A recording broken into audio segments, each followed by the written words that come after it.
I live in a city under construction. In 2008, the people of Tulsa passed a massive infrastructure investment measure called Fix the Streets. It was designed to put tax dollars to work and bring our roads into the 21st century. 5 years later, we've completed about 70% of the project. That has meant a lot of construction. Everywhere I go, I see striped signs and hard hats. And it was in this deluge of infrastructure investment that I learned to drive. I got my license in 2010, and I remember thinking how lucky I was to have all these orange cones by my side everywhere I went. But as projects wrap up and new roads are unveiled, I've learned to look at orange cones as a sign of progress more than frustration. Even with this optimism, I can't help but question the future. Weren't these roads brand new at one point? These roads that are so cracked and worn were a smooth drive for my grandparents. And now, decades later, we're spending hundreds of millions of dollars to fix them. How can we expect for these new roads not to end up in the same condition? See, what we're doing in Tulsa and what other cities are doing around the country is important and necessary. For aesthetic, economic, and overall sanity reasons, no city should be riddled with potholes. But in spending hundreds of millions of dollars to fix our roads, we're only catching up with the past.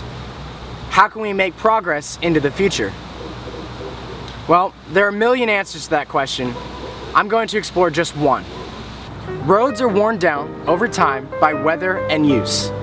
We can't control the weather, but we can control the use.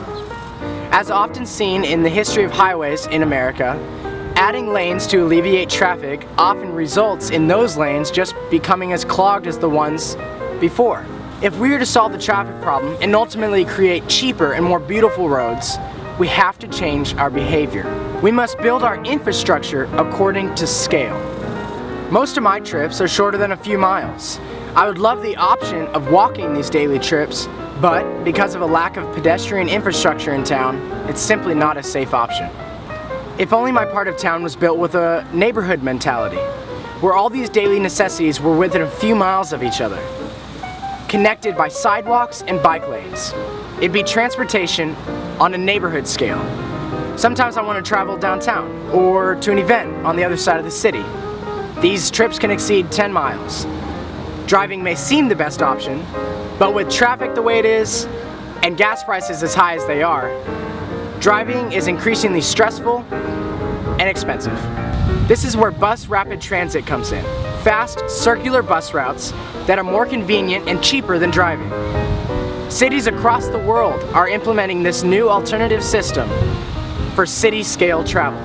But what if I want to go to a concert in Oklahoma City or visit family in Missouri?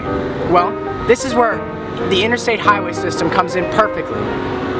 It accommodates fast car traffic that is very comfortable. This is regional scale travel. Finally, traveling across the country or even the world can be accommodated by high-speed rail and airplanes. This would be nation and global scale travel.